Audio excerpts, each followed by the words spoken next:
आज नया वीडियो और नया कंटेंट के साथ आपके आगे मैं हूँ चरण। छोटा छोटा ब्लॉग्स भी कर लेता हूँ, कभी कभी हो जाता है, और कभी कभी ऐसा कंटेंट लेकर भी आ जाता हूँ। अगर तुम्हें ये मेरा सेकंड वीडियो है, लॉन्ग वीडियो, अगर तुम्हें किसी भी वीडियो में दिलचस्पी लगी तो कमेंट में बता देना। उसकी रिलेवेंट कंटेंट लेकर मैं आ सकता हूँ। तो ये मेरा सेकंड वीडियो है, लॉन्ग वीडियो और शॉर्ट वीडियोस मैं पहले भी डाल चुका हूँ। आज टॉपिक आ रही है कि इनकम टैक्स। इनकम टैक्स असल इनकम टैक्स मेरा मतलब कि आम आदमियों की ये क्वेश्चन आता है कि असल इनकम टैक्स क्यों भरना है, मैं क्यों देना है सेंट्रल गवर्नमेंट को, जिसको अगर फॉर एग्जांपल अगर कुछ भी अपन दे रहे हैं तो कुछ अपन एक्सपेक्ट कर सकते हैं डायरेक्टली। अगर अपन डायरेक्ट भी सोच लो, मैं मेरे फ्रेंड को कुछ दिया तो मैं कुछ तो एक्सपेक्ट कर सकता हूँ उसमें से उसमें से कि डायरेक्ट मुझे भी कुछ और कहीं पर भी मुझे बेनिफिट मिल जाए। तो कि गवर्नमेंट से तो अपन को डायरेक्ट का कुछ बेनिफिट्स तो नहीं आती है, कुछ कुछ आती है, वो मिनिमल होती है, मिनिमल। और ये इस बात को लेकर मैं किसी को भी हर्ट नहीं करना चाहता हूँ। अगर सेंट्रल गवर्नमेंट अच्छी है, इनकम टैक्स सब अच्छी है, इस मेरी थोड़ी थोड़ी सी डाउट है वो क्लैरिफाई करने का। कि अगर मैं किसी को भी बोल दूँ कि मेरा डाउट है, क्या तो क्लैरिफाई, उसको भी थोड़ा थोड़ा ही आता होगा इनकम टैक्स के रूप से, इनकम टैक्स की नॉलेज से। इसलिए मैं मेरा माइंड ख़राब नहीं करना चाहता हूँ, इसलिए मैं पूरा सोशल मीडिया पे डाल रहा हूँ कि मेरा इस डाउट्स है। तो क्या कोई भी मुझे सोल्यूशन दे सकता है? कि अगर तुमको भी मेरा क्वेश्चन के सोल्यूशन आया हुआ पता है, अगर सोल्यूशन नहीं, पहले अगर तुमको भी ऐसा डाउट आया तो सोल्यूशन भी अगर तुमको आया हो तो सोल्यूशन कमेंट बॉक्स में डाल देना, मैं देख सकता हूँ और रिप्लाई भी करता हूँ। अगर उस सोल्यूशन पे भी अगर मुझे कोई डाउट आया तो उसके ऊपर भी एक वीडियो डाल सकता हूँ मैं। अब मुझे उम्मीद है कि तुम ये वीडियो देख सकते हो पूरे लास्ट तक, और अगर तुमको भी ऐसा डाउट आया, सोल्यूशन भी तुमको मिल गया, तो सोल्यूशन मुझे भी कमेंट सेक्शन में डाल देना, मैं भी क्लैरिफाई खुद को क्लैरिफाई कर लूँगा। और मेरा डाउट है कि इनकम टैक्स जिस जिस बंदे ने इनकम अर्न किया हो उसको इनकम टैक्स भरना पड़ता है सेंट्रल गवर्नमेंट को। तो अगर तुम आईटी डिपार्टमेंट की थोड़ा सा भी नॉलेज हो तो उसमें कुछ कुछ लिमिट्स होते हैं। अगर उस लिमिट से ऊपर गया तेरा इनकम तो तुमको इनकम टैक्स भरना पड़ता है। तो मेरा ये सवाल है कि सेंट्रल गवर्नमेंट किस हिसाब से और किस बेस पर वो लिमिट्स तय करती है, मतलब on which basis the central government is going to decide the limits of income tax. वही होती है ना कि बेसिक एग्जम्पशन लिमिट कि 2.5 लाख से ऊपर होगा तो तेरा इनकम तो टैक्स पे करना पड़ता है, और 50 लाख से नीचे हो तो अलग से इनकम, 50 लाख से ऊपर होगा तो अलग से टैक्स टैक्स होती है। तो मुझे ये डाउट है कि ये लिमिट्स किस बेस पर central department of direct tax किस बेस पर ये लिमिट्स तय करती है। ये मेरी कुछ दिनों से सवाल मेरे मन में है, तो किसी से भी पूछने का मन नहीं कर रहा कि अगर उनको मैं पूछा, अगर मैं पूछना चाहता हूँ तो मैं ऐसा सोच लेता हूँ कि अगर मैं इसको ये क्वेश्चन पूछा तो क्या ऐसा ना बोल दे कि अगर तुम बेसिस तो क्या लेना देना है तुझे, तुम्हारा एग्जाम आती है कि तुम्हारा लिमिट्स याद रखना है तो लिमिट्स ही याद रख लेना। मेरा मन ऐसा नहीं पूरा हो सकता, इसलिए ये डाउट आ रही है। और जो आम आदमी लोग देख रहे हैं इस वीडियो के लिए, उसको मैं बता दूं कि गवर्नमेंट को अपन लोग क्यों टैक्स भरना पड़ता है। इसलिए क्लैरिफिकेशन देना चाहता हूँ कि सेंट्रल गवर्नमेंट अपन को इंडिपेंडेंस आई है कि 1947 से, 1947 से अब इंडिया को तो चलाना होगा ना। इंडिया को चलाना, अगर किसी चीज़ को भी चलाना है तो पैसा ज़रूरी है। वो पैसे सेंट्रल गवर्नमेंट को कहाँ कहाँ से आती है। उसमें से एक सोर्स है ये इनकम टैक्स। जिस जिस जिस बंदे ने सोर्स है इनकम सोर्स है और इनकम अर्न कर रहे हैं अर्न कर रहे हैं, उन सब लोगों को टैक्स तो देना पड़ेगा। ये कंपलसरी टैक्स है, या कंपलसरी टैक्स है, सभी लोग देना पड़ता है। कौन सा भी इनकम हो, गवर्नमेंट को इससे मतलब नहीं है कि तू कैसे पैसा अर्न कर रहा है, कैसे पैसा तू ले रहा है। गवर्नमेंट से इससे मतलब है कि तू टैक्स पे किया कि नहीं। गवर्नमेंट से यही मतलब है कि तुम टैक्स पे करो, किया कि नहीं। उससे इसका मतलब नहीं है कि तुम कहाँ से, तो इलीगल से ला रहे हैं कि लीगल से ला रहे हैं, तो कुछ ब्लैक मनी है कि कुछ भी हो, उनको तो तुम टैक्स देना ही पड़ेगा, क्योंकि गवर्नमेंट को सिर्फ टैक्स से ही मतलब है। और क्योंकि अगर इस बात पर आते हैं तो कि गवर्नमेंट को अपन टैक्स क्यों देना, इसका मतलब ये सोच लो कि गवर्नमेंट भी एक आर्टिफिशियल बॉडी है।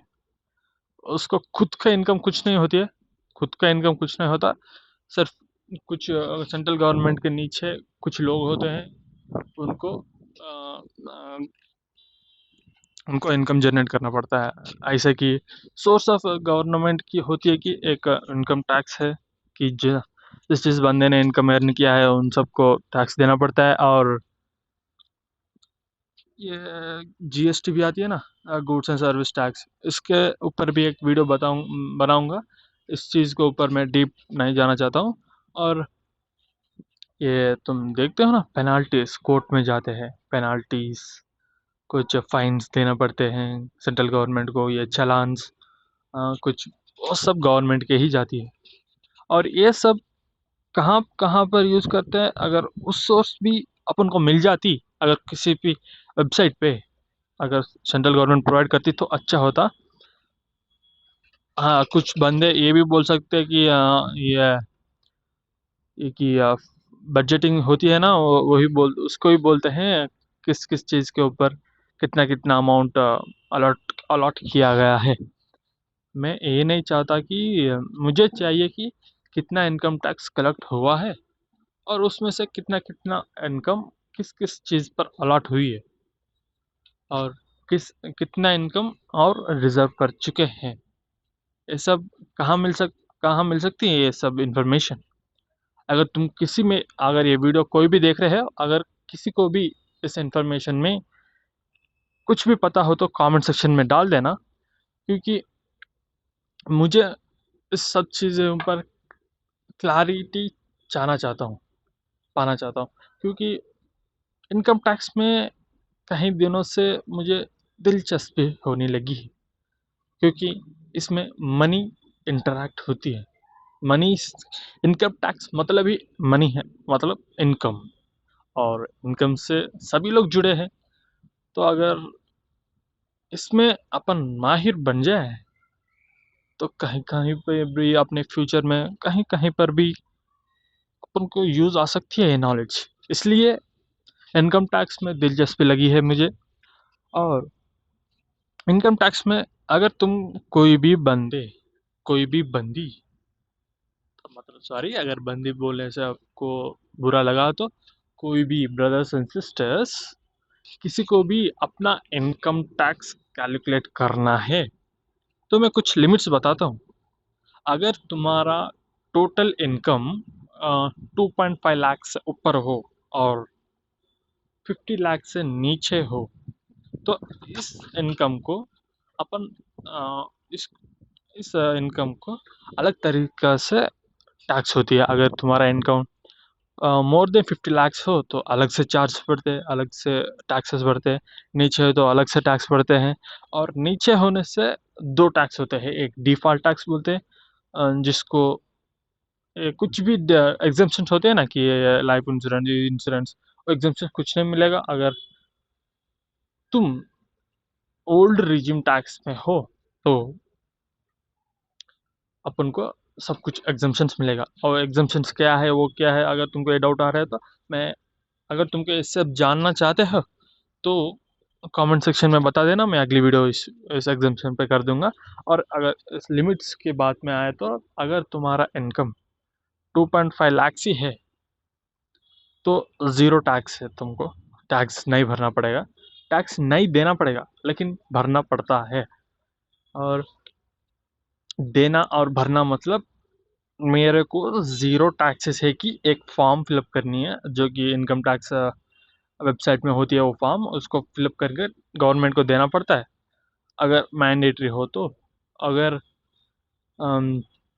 2.5 लाख से ऊपर हो और टैक्स भी देना पड़ेगा तो टैक्स देना पड़ता है, उसको टैक्स देना देने बोलते हैं। और अगर तुम्हारा टैक्स इनकम टोटल इनकम बोलते हैं, अगर इस टोटल इनकम का भी डिफरेंट डिफरेंट हेड्स होती है, अगर उस हेड्स को भी तुम जानना चाहते हो तो कमेंट्स में पार्ट 2 नहीं, अगर टोटल इनकम कमेंट कर देना, ऐसा लिख के टोटल इनकम ऐसा लिख के कमेंट में बता देना।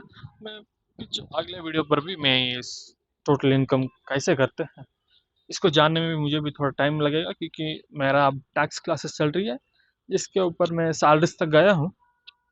हेड्स ऑफ इनकम बोलते हैं उसको, हाउस प्रॉपर्टी होगी है, सैलरीज में सगम सगम हुई है, हाफ हुई है। पूरी होने के बाद मैं टोटल इनकम पर भी वीडियोस कर दूंगा। तो अगर तुम्हारा टैक्स ओल्ड रिजिम है, अगर तुम्हारा टोटल इनकम 2.5 लाख तक है, 0 to 2.5 लाख तो 0% है। अगर 2.5 लाख टू 5 लाख हो तो 5% है, 5 लाख to 10 लाख हो तो 20% है। अगर तुम्हारा total income more than 20 lakh है तो 30% है। और इसको भी कह दे तो इस टैक्स भरने में भी, टैक्स काटने में भी एजेस की होती है, एजेस डिफ्रेंशिएट करते हैं। इस चीज़ को भी मुझे डाउट है कि एजेस क्यों डिफ्रेंशिएट करते हैं, कि अगर तुम्हारा एज बिलो 60 है तो तुमको इंडिविजुअल क्या कहते हैं, अगर तुम्हारा अबोव 60 और लेस देन 80 हो तो सीनियर सिटीजन है, मोर देन 80 हो तो सीनियर सिटीजन है। और इन तीन ही बंदों को अलग अलग से डिफरेंट रेट्स होते हैं भाई। अब मुझे इसको बारे में भी नहीं पता है कि इसको डिफरेंट डिफरेंट रेट्स क्यों दिया है, कि अगर वो बूढ़ा होगा, बुढ़ापा में हो तो क्या उनको अलग से इनकम आती है क्या? नहीं है ना, उनको भी वैसा ही इनकम आते है जैसा इंडिविजुअल्स के यंग लोग भी आते हैं, क्योंकि दोनों दोनों के पास भी इनकम ही है ना। तो डिफरेंट डिफरेंट रेट्स क्यों हैं, ये भी मेरा सवाल है। अगर तुमको इस बारे में भी सॉल्यूशन पता है तो कमेंट्स में ज़रूर बताया ना, मैं रिप्लाई करूँगा जिस जिस बंदे की ने बताया। अगर तुम इंडिविजुअल हो, लेस देन 60 ईयर्स हो तो ये होती है 2.5 लाख तक 0% है, 2.5 to 5 10% है, 5 to 10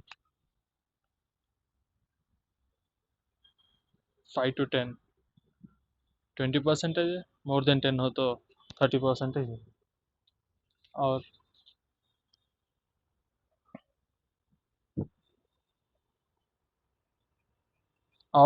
मोर देन 60 और लेस देन 80 सीनियर सिटीजन के लिए अप टू 3 लाख 0% है, 3 to 5 5% है, 5 to 10 20% है, और मोर देन 10 हो तो 20% है। और सुपर सीनियर सिटीजन की बात आई तो अप टू 5 लाख 0% है, 5 to 10 20% है, मोर देन 10 हो तो 30% है। अगर इस वीडियो में कहाँ पर भी मैं लिमिट्स कुछ अलग बोल दिया और गलत बोल दिया तो क्षमा चाहता हूँ। अगर कोई भी हो तो अ, अगर कोई भी central department of direct tax से कोई देख रहे हैं, अगर उस चीज़ से जुड़े हुए कोई भी प्रोफेशनल्स और कोई डिपार्टमेंट से एम्प्लॉय कोई देख रहे हो तो जो जो मेरा सवाल मैंने बताया गया है उन सब चीज़ों के ऊपर मैं क्लैरिटी चाहता हूँ। अगर तुमको पता है तो कमेंट्स में डाल देना। तो इस वीडियो को यहीं पर ख़त्म करते हैं और अगले वीडियो पे ज़रूर मिलते हैं। ये मेरा पहला शॉर्ट वीडियो है कि हिंदी में, पहले मैं इंग्लिश में करता था, इंग्लिश में भी ब्लॉग्स आएगा, और हिंदी में जिस ऐसे चीज़ें आएगी, ऐसा चीज़ें पर मैं हिंदी में बात करूँगी कि जो आदा आम आदमी को भी समझ आ सके। जैसा कि इनकम टैक्स है, अगले वीडियो जीएसटी पे भी आएगा, अगले वीडियो एग्जम्पशन भी आएगा, अगला वीडियो की इस पर भी आएगा कि टोटल इनकम के बाद सब चीज़ों पर आएगा, इनकम टैक्स टैक्स की लेकर। अगर कोई भी दिल दिलचस्पी हो, थोड़ा सा हिंदी फर्स्ट टाइम है ना, ताकि फर्स्ट टाइम है तो थोड़ा सा मेरा हिंदी स्टक होती है बीच बीच में। अगर तुम कंफर्ट हो तो पूरा वीडियो देख लेना, अगर नहीं भी हो तो ज़रूर देखना। मैं प्रेफर करता हूँ, अगर किसी को भी शेयर कर सकते हो इस वीडियो को, और किसी को भी मेरा यूट्यूब लिंक दे सकते हो ताकि उनको भी पता चले। तो मेरा यूट्यूब चैनल नाम है CVO तुम सर्च कर सकते हो कैपिटल में CVO डॉट स्मॉल में ORG डॉट होते हैं। मेरा फोटो भी हो सकता, फोटो भी होता है, ब्लैक टी शर्ट, यहाँ पर CVO डॉट ORG, यहाँ पे शॉर्ट ब्लॉग्स ऐसा होकर भी वीडियोस फोटो होती है, प्रोफाइल पिक्चर। तुम ज़रूर जाना और ज़रूर लाइक एंड सपोर्ट भी कर देना कि अगले वीडियो पर भी तुमको मैं मिलता हूँ, अगले वीडियो पर मिलता हूँ। और कल से मैं शॉर्ट ब्लॉग्स भी शुरू कर रहा हूँ। बीच दिनों में थोड़ा सा इंटरप्ट हो गया हूँ, मैं थोड़ा सा डिस्ट्रैक्ट हो गया हूँ कि ब्लॉग्स नहीं डाल सका, और थोड़ी थोड़ी चीज़ें हुई है जिसको मैं सोशल मीडिया पे नहीं डाल सकता हूँ। तो चलिए इस वीडियो को यहीं पर बंद करते हैं, मिलता हूँ अगले वीडियो पे। तो ज़रूर like and support and subscribe ज़रूर कर लेना।